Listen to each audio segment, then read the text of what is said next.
স্বাগত ভোটের ট্রেনের ২০৭তম পর্বে আপনাদের সঙ্গে আছি আমি আজহার লিমন।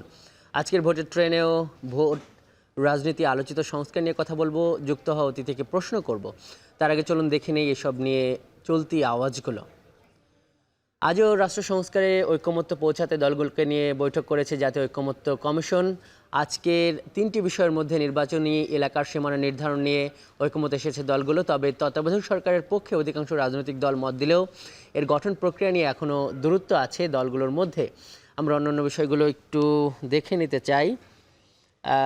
যেটি দেখছি যে আজ কথা বলেছেন বিএনপির ভারপ্রাপ্ত চেয়ারম্যান তারেক রহমান। তিনি বলেছেন বিএনপির সংস্কারে ছাড় দিচ্ছে বলে অন্যরা আত্মবিশ্বাস পাচ্ছে।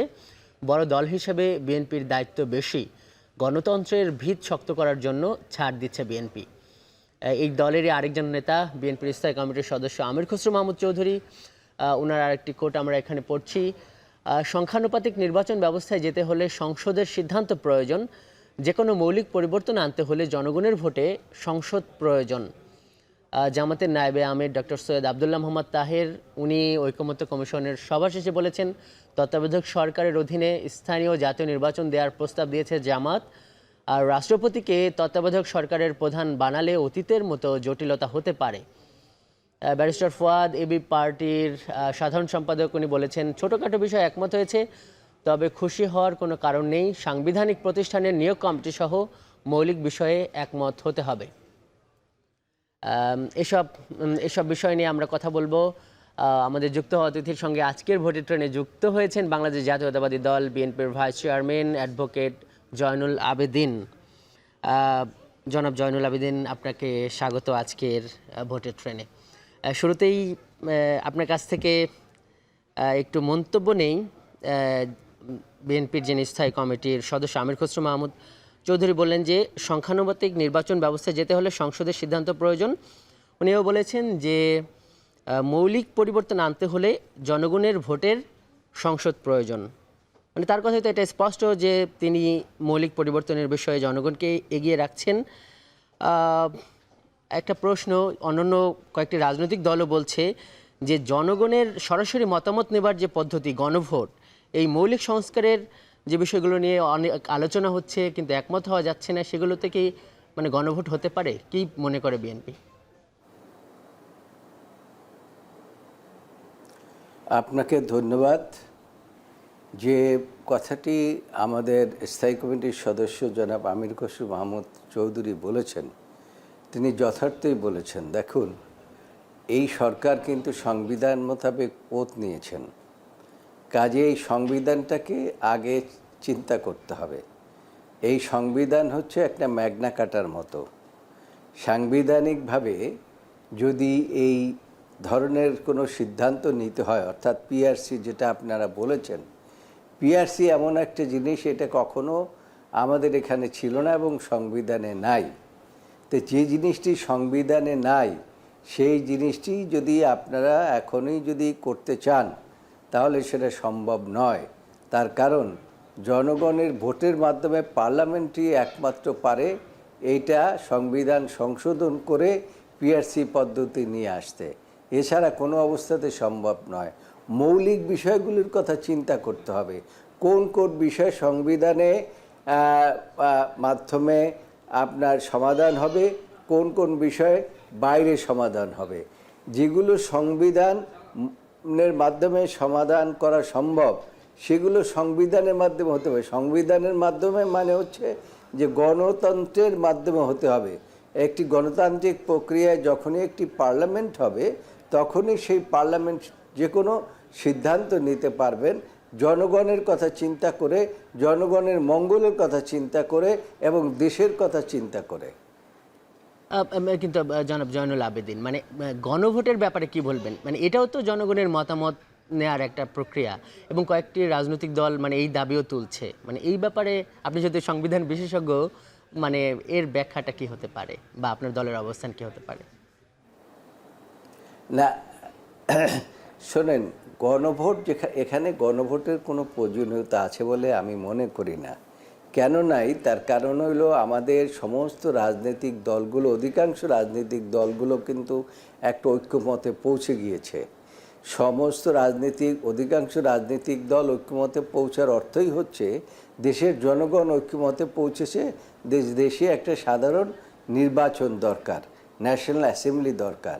কাজেই সেই ক্ষেত্রে গণভোটের প্রয়োজনীয়তা আছে বলে আমি অন্তত মনে করি না। আমি দেশের একজন সিনিয়র আইনজীবী হিসাবে, বাংলাদেশের সিনিয়র আইনজীবী হিসাবে, বার কাউন্সিলের ভাইস চেয়ারম্যান হিসাবে আমি মনে করি যে যেখানে সমস্ত জনগণ ঐক্যমতে পৌঁছে গেছে, সেটাকে নিয়ে আবার বিভ্রান্তি সৃষ্টি করার অর্থ হচ্ছে যে যারা এই বিভ্রান্তি সৃষ্টি করতে চায় তারা আসলে নির্বাচনে বিশ্বাস করে না।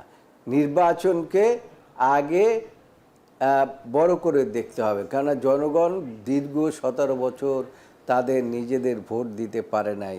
প্রত্যেকেই বলেছে আহারে আমার ভোট এইভাবে করে নিয়ে গেল দিনের ভোট রাতে, কি দেশে আমরা আছি।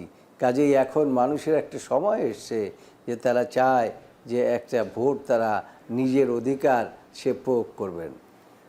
কিন্তু আবেদন ভাই, মানে গণভোটও তো একটা ভোট, সেখানে জনগণের একটা মতামত, এই একটা বিষয়। আরেকটা বিষয় যে সংখ্যানুপাতিক পদ্ধতি নিয়ে ভালো খারাপ অনেক আলোচনা আছে। আপনিও বললেন যে এটা এই মুহূর্তে সিদ্ধান্তের ব্যাপার না, এটা সংসদে আলোচনার বিষয়। যেহেতু কয়েকটি রাজনৈতিক দল এগুলো নিয়ে কথা বলছে, আপনারা এটির মানে কি কি নেতিবাচক দিক দেখছেন, এই উত্তরটিও আপনার কাছ থেকে নেব, কিন্তু আপনি সঙ্গেই থাকুন। দর্শক দেখছেন ভোটের ট্রেন, যাচ্ছে একটি বিরতিতে।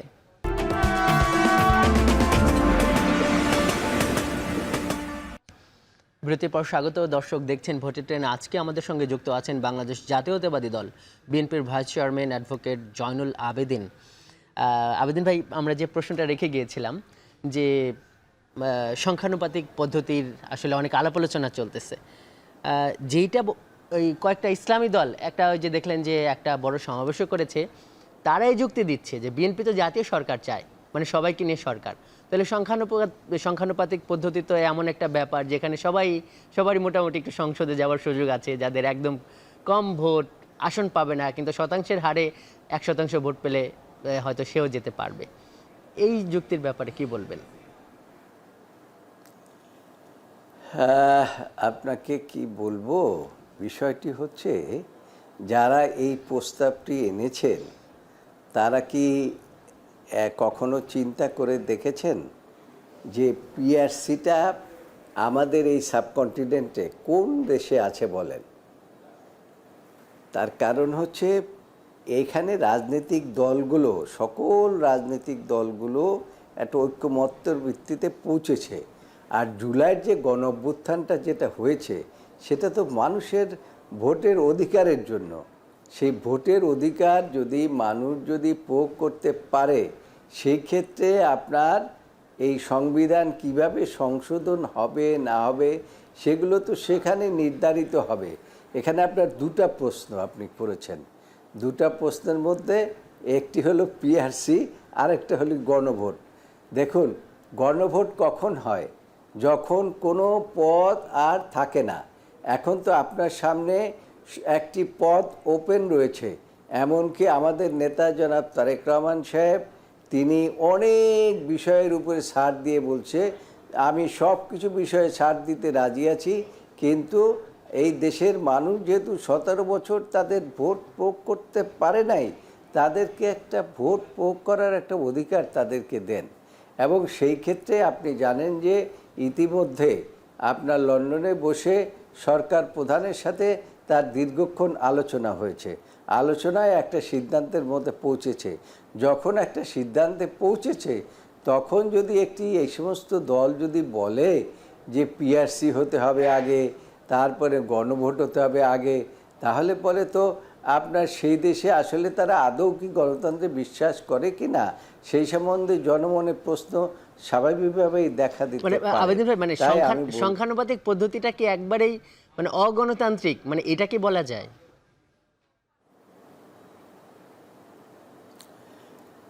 এই মুহূর্তে অগণতান্ত্রিক, এই মুহূর্তে অগণতান্ত্রিক মনে হচ্ছে। একটা ব্যাপার হলো যে আজকেও ওই যে বিএনপির যিনি ভারপ্রাপ্ত চেয়ারম্যান তারেক রহমান, উনি কিন্তু বললেন যে বিএনপি সংস্কারে ছাড় দিচ্ছে, আর বিএনপি ছাড় দিচ্ছে বলেই অন্যরা আত্মবিশ্বাস পাচ্ছে।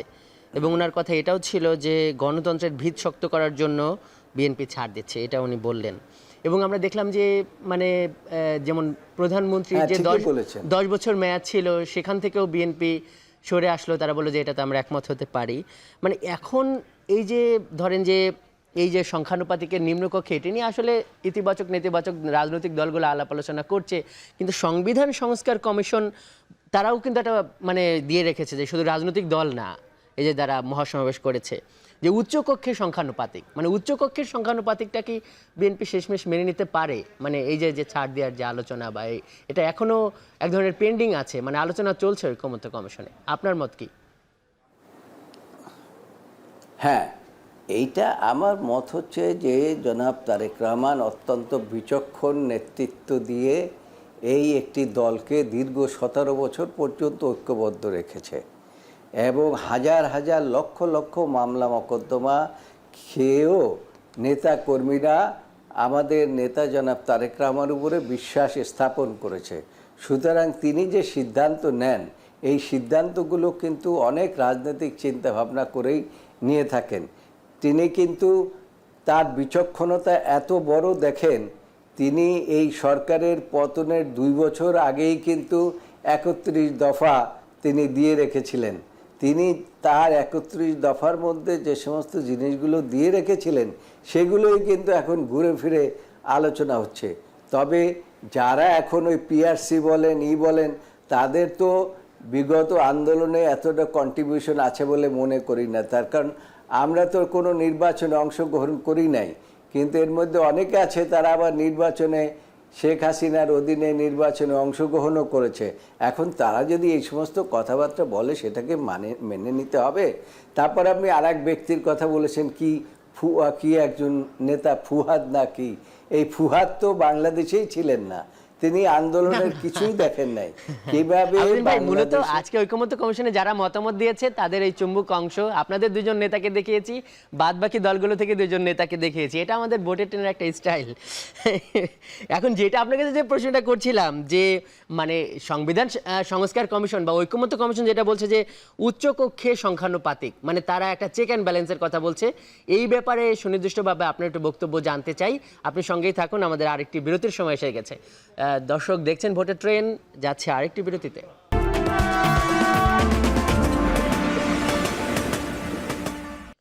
বিরতির পর স্বাগত আরও একবার। দর্শক দেখছেন ভোটের ট্রেন, আমাদের সঙ্গে যুক্ত আছেন বিএনপির vice chairman advocate Joynul Abedin. Joynul ভাই, আমরা যে প্রশ্নটা রেখে গিয়েছিলাম যে আপনি যে 31 দফার কথা বললেন সেখানে কিন্তু দ্বিকক্ষ আইনসভা আছে, আবার এই যেই কমিশনে ঐকমত্য কমিশনে কিন্তু ওই দ্বিকক্ষ আইনসভা নিয়ে আলোচনা হচ্ছে এবং বলা হচ্ছে যে উচ্চকক্ষে সংখ্যানুপাতিক, এটা হলে ভালো হয় কিনা, বিএনপি সেটা ব্যাপারে কি মত পোষণ করে? না, এই যে বিএনপি 31 দফার মধ্যে যে দ্বিকক্ষ বিশিষ্ট আইনসভার কথা বলেছেন, এটা কিন্তু তারেক রহমান সাহেব অনেক চিন্তাভাবনা করেই বলেছেন। এবং এখন কথাটা হচ্ছে এই দ্বিকক্ষ বিশিষ্ট আইনসভাটা কিভাবে গঠিত হবে সেটা নিয়ে একটা আলাপ আলোচনা হতে পারে, এবং সেটাই হচ্ছে। এই জন্যই কিন্তু আমাদের নেতা জনাব তারেক রহমান সাহেব তার বিচক্ষণতা দিয়ে তিনি বলেছেন যে বাংলাদেশ জাতীয়তাবাদী দল যেহেতু একটা বড় রাজনৈতিক দল, তাদের দায়িত্ব অনেক বেশি, কাজেই তারা যে কোনো গণতন্ত্রের স্বার্থে, দেশের স্বার্থে যে কোনো বিষয়ে ছাড় দিতে তারা প্রস্তুত রয়েছে। এই জিনিসটাই এখন আমাদেরকে চিন্তা করতে হবে যে কেন দ্বিকক্ষ বিশিষ্ট বা আইনসভা করতে বিএনপির কিন্তু কোনো আপত্তি নাই, সেটা তারা ওই 31 দফার মধ্যে দিয়ে রেখেছে। কিন্তু সংখ্যানুপাতিক তো মানে একমত নয় বিএনপি, মানে সেই উচ্চকক্ষে সংখ্যানুপাতিকটার ব্যাপারে তো একমত নয় বিএনপি, মানে সেইটা সংখ্যানুপাতিকের ব্যাপারে 31 দফার মধ্যে কিন্তু কোনো কথা নাই। এটা নতুনভাবে একটি রাজনৈতিক দল উপস্থাপন করেছে এবং তারা কি উদ্দেশ্যে করেছেন এটা তারা নিজেরাই বলতে পারবেন। তার কারণ হলো তারা এখানে দেখেন বাংলাদেশে এখন যখন এই বাংলাদেশ সৃষ্টি হয়েছিল তখন ছিল 7 কোটি লোকের দেশ, এখন কত কোটি লোকের দেশ? এখন তো আমি বলি যে 20 কোটির উপরে লোক আছে। সেই কারণে দ্বিকক্ষ বিশিষ্ট আইনসভা হতে কোনো বাধা নাই। কিন্তু পিআরসি যেটা বলছেন, পিআরসিটা একটা পলিসি চেঞ্জের ব্যাপার। যে কোনো পলিসি চেঞ্জ করতে হয় বলে পরেই সেখানে পার্লামেন্টের দরকার আছে। তো যদি এই পিআরসি পদ্ধতিটা চায়, এটা পার্লামেন্টের নির্বাচন হয়ে গেলে সংসদ থেকেও এটা যদি নির্ধারিত হয়, তাহলে তাদের আপত্তিটা কোথায়? আমি তো কোনো আপত্তির কোনো কারণ দেখি না। সেই জন্য আমি তাদেরকে বলবো, আগে দেশে 17 বছর পর্যন্ত যে নির্বাচন হয়নি সেই নির্বাচনটা হতে দিন, দেশের মানুষকে ভোট দিতে দিন। মানুষ আকার করছে, তখন তারা তাদের ভোটের জয়নুল ভাই এইখানে ওই যে যারা আপত্তি করছে তাদের যুক্তি হইল যে সরকার এই ফ্যাসিবাদের পতন তো নির্বাচনের মাধ্যমে হয় নাই, গণঅভ্যুত্থানের মাধ্যমে হয়েছে। তাহলে এইটা একটা গণঅভ্যুত্থানের আকাঙ্ক্ষা যে এইভাবে একটা চেক অ্যান্ড ব্যালেন্সের দ্বিকক্ষ হবে, উচ্চকক্ষের সংখ্যানুপাতিক হবে, এটা হলো তাদের বক্তব্য। আপনার এই জুলাই বিপ্লবটা যখন হলো, তখন কি পিআরসি নিয়ে আন্দোলন করে কি এই বিপ্লবটা হয়েছে? যদি হয়ে থাকে আমার কোনো আপত্তি নাই। মানে ওই সংস্কারের দাবি তো ছিল, সেটা পরবর্তী রাজনৈতিক দলগুলো, হ্যাঁ, না, ওখানে কিন্তু এই পিআরসির কথা ওখানে কেউ দাবি করে নাই আন্দোলনের সময়। এই দাবিটা হচ্ছে এখন, যখন নির্বাচনের একটা তারিখ নির্ধারিত হয়ে গেছে, তো তার কিছুদিন আগের থেকেই এই দুইটি রাজনৈতিক দল এই পিআরসির কথা বলছে। আমি মনে করি পিআরসির বিষয়টি হচ্ছে একটা মেজর ডিসিশন, একটা পলিসি মেকিং ডিসিশন। আমি আবার বলি, আমি একজন আইনজীবী হিসাবে আবার বলি যে কোনো রাষ্ট্রীয় পলিসির ব্যাপারে সেখানে একমাত্র সংসদ হচ্ছে সর্বময় ক্ষমতার মালিক, এবং এই রাষ্ট্রের যে সর্বময় ক্ষমতার মালিক যারা, তারাই এই ব্যাপারে সিদ্ধান্ত নিতে পারেন। অন্য কারো পক্ষে এটা সম্ভব নয়। একটি রাজনৈতিক দলের পক্ষেও সম্ভব নয়, একটা ব্যক্তির পক্ষেও সম্ভব নয়, এমনকি রাষ্ট্রপতির পক্ষেও সম্ভব নয়, প্রধানমন্ত্রীর পক্ষেও সম্ভব নয়। এটা একমাত্র নির্ধারিত হবে, সংসদ নির্বাচন হবে, সেই সংসদেই এটা নির্ধারণ করবে। জনাব জয়নুল আবেদিন, আপনাকে অনেক ধন্যবাদ আজকের এই ভোটের ট্রেনে যুক্ত হবার জন্য। দর্শক, এই ছিল আজকের ভোটের ট্রেনে, এতক্ষণ সঙ্গে থাকার জন্য ধন্যবাদ।